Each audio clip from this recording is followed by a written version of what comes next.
Salut mes petits permaculteurs, aujourd'hui on va parler d'un sujet sensible qui est le pétrole. Alors j'arrive un petit peu après la guerre, parce que la COP28 s'est passée pendant notre période de repos, entre guillemets, où on n'a rien fait ni sur les réseaux, ni sur l'exploitation, à part le strict minimum. Donc, c'était pendant la COP28, selon le président du sommet, le sultan Al-Jaber, mettre fin aux énergies fossiles pourrait ramener l'humanité à l'âge des cavernes. Et effectivement, si on arrêtait comme ça brutalement, je pense qu'il a raison.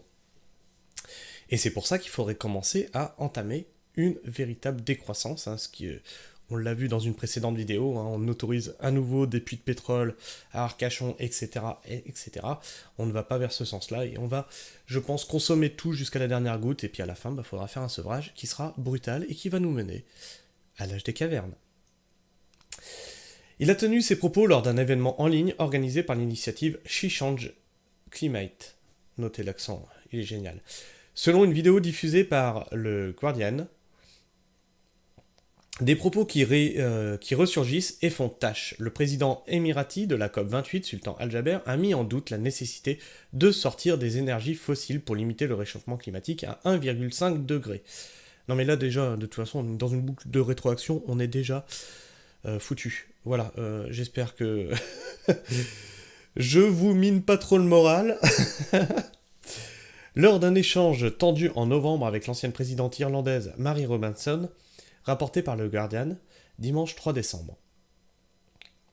Depuis le début de la 28e conférence des Nations Unies sur les changements climatiques, de nombreux pays et entreprises ont annoncé des des engagements pour réduire leur utilisation d'énergie fossile, comme le gaz, le charbon.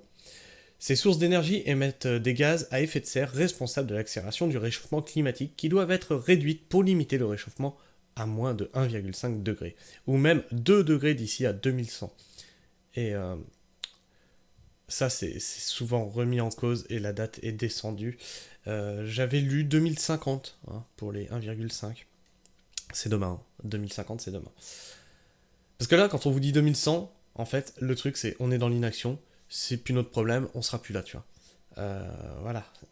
Le problème, c'est que les gens réagissent comme ça, quoi.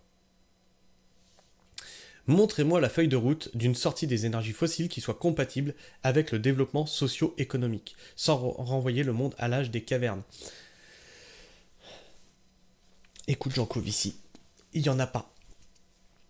Il y a le nucléaire qui pourra permettre un amortissement, mais il faut en sortir. Donc là, tu vois, comme il n'y a pas de possibilité de conserver cette société sur laquelle tout est basé, et continuons à bouffer du pétrole et puis suicidons-nous, quoi.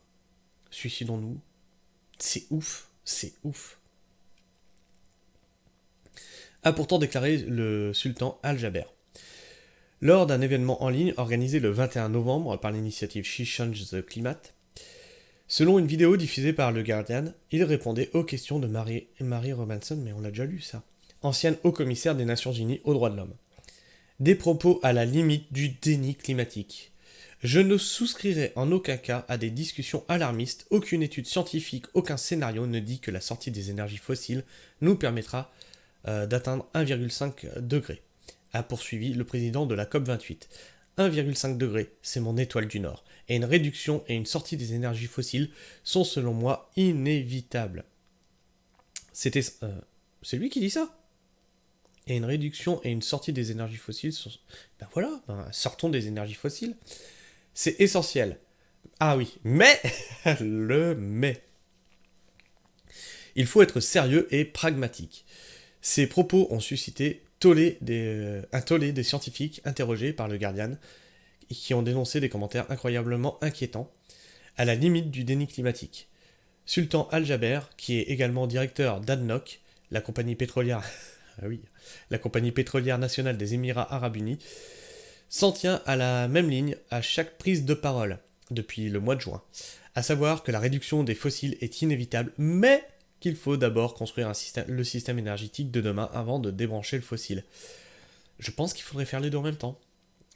Commencer à aller vers une sobriété des énergies fossiles et en même temps construire le système énergétique de demain. Pour de vrai. là, en vrai, on n'a pas le choix, en fait. Et si on veut pas choisir, la nature va s'en charger. Et que les pays développés doivent montrer l'exemple. Et donc, on est sur la fin de l'article et j'ai vu qu'il y avait des commentaires. J'ai vu 804 commentaires. Voilà, 802 commentaires. Voyons les commentaires. Connectez-vous. Bon, bah, on va pas se connecter. Si vous êtes abonné à France Info, cet article vient de France Info. Donc, si vous voulez aller lire les commentaires, vous pourrez les lire là-bas. Sur ce, n'hésitez pas aussi à me dire dans les commentaires ce que vous pensez de cet article et des positions de Sultan Al-Jaber. Votre avis, vos opinions m'intéressent.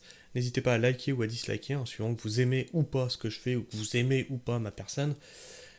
Et si ce n'est déjà fait, abonnez-vous. Sur ce, restez pragmatiques et prenez soin du sol. Ciao.